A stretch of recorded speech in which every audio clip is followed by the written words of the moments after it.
Обычно, когда мы видим противостояние между джедаями и ситхами, это выражается в форме дуэли на световых мечах. Мы видим классное сражение, акробатические трюки и может быть даже немного разрядов молний, но не все сражения так проходят. Есть такие битвы, в которых сражаются на более высоком уровне. Речь идет о битве внутри самой силы, это состязание воли в каком-то смысле. В частности, то, о чем я говорю, называется боевая медитация. Эта способность силы, пожалуй, одна из самых разрушительных. Боевую медитацию могут использовать как адепты светлой, так и темной стороны силы. У тех, у кого есть данная от природы способность, могут буквально изменить исход битвы, войны или даже изменить судьбу галактики. Так что я подумал, что было бы неплохо поделиться отрывком из книги «Дарт Бэйн. Путь разрушения», потому что в этом романе описывается эффект боевой медитации в реальном сражении. Лорд Ситхов Каан – могущественный лидер Братства Тьмы. Он использует эту способность при битве с Республиканским флотом. Однако хочу еще раз заметить, что боевая медитация – это не способность, которая практикуется исключительно адептами темной стороны силы. Так что я собираюсь прочитать несколько отрывков из книги, а потом рассказать о том, кто из героев киносаги использовал боевую медитацию. Итак, поехали.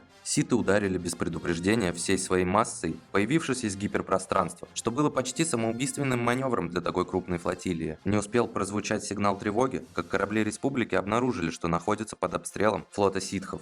В своей медитационной сфере повелитель Каан руководил наступлением. Находясь внутри, он мог поддерживать связь с каждым из кораблей, зная, что когда он отдает приказы, они будут немедленно и точно исполнены. Камера пульсировала светом и звуком, сияющие мониторы и вспыхивающие экраны непрерывно сигналили, предупреждая о постоянно меняющихся вестях сражения. Но темный повелитель даже не смотрел на экраны. Его восприятие протянулось далеко за медитационную сферу, далеко за информацию, выдаваемую электронными приборами. Он знал местонахождение всех кораблей, втянутых в противостояние, своих и тех, что принадлежали врагу. Он чувствовал каждый залп огня, каждый неуловимый поворот и крен, любое движение и контрдвижение, сделанное каждым кораблем. Часто он ощущал эти движения еще до того, как они происходили. Каан нахмурился в напряженной концентрации. Дыхание стало неровным и порывистым. Капельки пота скатывались по телу, нагрузка была чудовищной. И все же, несмотря на физическое истощение, медитационная сфера позволяла ему сохранять ментальный фокус и притягивать темную сторону силы для воздействия на ход столкновения. Мастерство боевой медитации, оружие, дошедшего от древних ситских чародеев, привносило хаос в ряды врага, подпитывая их страх и отчаяние. Каждый неверный ход оппонента умножался, каждое колебание превращалось в лавину погрешностей и ошибок, которые овладевали даже самыми дисциплинированными бойцами. Битва, не успев начаться, уже едва ли не подходила к концу. Каан чувствовал панику, начавшуюся среди солдат и командиров республики. Его атака была чистым оскорблением. Стратегия наносила максимальный ущерб противнику, но оставляла собственные корабли незащищенными и уязвимыми для хорошо организованной контратаки. Но ничего подобного не предвиделось. Республиканские капитаны были не способны скоординировать усилия, не способны создать оборонительные линии. Они не могли устроить даже приличного отступления. Побег был просто невозможен. Победа была у Каана в руках. Но внезапно республиканский флот реорганизовался и перешел в контрнаступление. Призвав на помощь могущество темной стороны, повелитель Каан распростер свое влияние, чтобы коснуться разума врага. Они были мрачны, но не в отчаянии. Некоторые были напуганы, но не паниковали. Все, что он ощущал, это дисциплина, целеустремленность и решительность. И тут он почувствовал что-то еще, чье-то присутствие в битве. Оно было едва уловимо, но он был уверен, что его не было тут в самом начале атаки. Некто использовал силу, чтобы поддержать боевой дух бойцов республики. Кто-то применял светлую сторону, чтобы нейтрализовать боевую медитацию Каана и коренным образом изменить ход сражения. Только мастер-джедай мог обладать достаточной силой, чтобы оказывать сопротивление воле повелителя ситов. Лорд Копиш тоже почувствовал это. Устроившись в сидении истребителя-перехватчика, он кружил и кувыркался в сполохах заградительного огня противоистребительных турелей, когда присутствие мастера-джедая накрыло его волной. Оно застало его врасплох, заставив на миг потерять концентрацию. Для другого пилота это было бы фатальной ошибкой, но Копиш был не просто пилотом. На своем корабле лорд Каан сошелся в смертельной битве с мастером-джедаем, хотя их бой велся с помощью кораблей и пилотов флотилий. Республика располагала большим количеством судов с более значительной огневой мощью. Каан рассчитывал на элемент неожиданности и боевую медитацию, чтобы дать ситам превосходство. Однако же теперь оба эти преимущества были сведены на нет. Несмотря на всю свою силу, темный повелитель не был искусен в редком мастерстве боевой медитации. Это был один из его талантов, и он работал над развитием всех в равной степени. Однако оппонирующий джедай, видимо, с рождения обучался только лишь для подобного противостояния. Ход битвы понемногу изменялся, и темный повелитель начал впадать в отчаяние. Он сжал в кулак свою волю и ударил резкой волной силы темной стороны, отчаянным гамбитом, который мог снова вернуть бой под его контроль. В этот момент лорд Копиш направил свой корабль в самое сердце главного ангара дредноута Республики.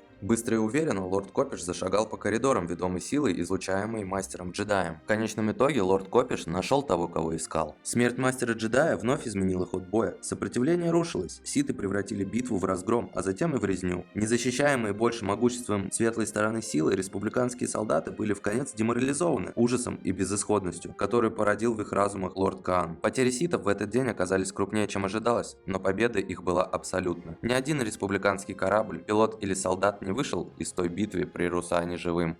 Из этого небольшого отрывка можно получить примерное представление о том, как работает эта способность. Также есть немного упоминаний о боевой медитации в новом каноне, но все же больше всего эта тема раскрывается в расширенной вселенной Звездных войн. Например, во время восстания Фридана Нада, или когда Бастила Шан использовала эту способность в эпоху Ревана и Малака. Из относительно недавней истории Звездных войн способность к боевой медитации проявлял магистр Йода. Одиночному союзнику он мог внушить отвагу и волю к победе простым прикосновением, а также Йода мог поднимать дух больших армий, как, например, в битве за Кашиик. Люк Скайуокер начал практиковаться боевой медитации после битвы при Эндоре, изучая найденную им книгу. А его сестра Лея Органа также принялась изучать эту технику из восстановленных материалов на планете Осус и позже помогла брату в битве против Возрожденного Императора, использовав свои силы, чтобы наделить ими Люка. Кстати, про Императора. Говоря об относительно недавних событиях, можно поговорить о Палпатине и битве за Эндор. Есть такая теория, что Император Палпатин также владел способностью боевой медитации и применял ее при крупных сражениях против повстанцев. Однако битва при Эндоре была проиграна, потому что имперские войска слишком сильно были зависимы от боевой медитации Императора. Как мы знаем, боевая медитация требовала абсолютного сосредоточения и контроля, и в тот момент, когда наш любимый Ситх летел в реактор Звезды Смерти, его войска начали проигрывать сражения, потому что имперские силы едва ли могли принять самостоятельное решение по их собственной воле без влияния медитации Палпатина. В итоге битва и война была выиграна повстанцами. Но это только фанатская теория, и никаких официальных подтверждений этому нет. А на сегодня все. В этом видео мы с вами поговорили о том, что такое боевая медитация и кто из героев фильмов мог ее использовать. Если видео вам понравилось, ставьте лайк и подписывайтесь на канал. Впереди вас ждет много интересного. Да пребудет с вами сила.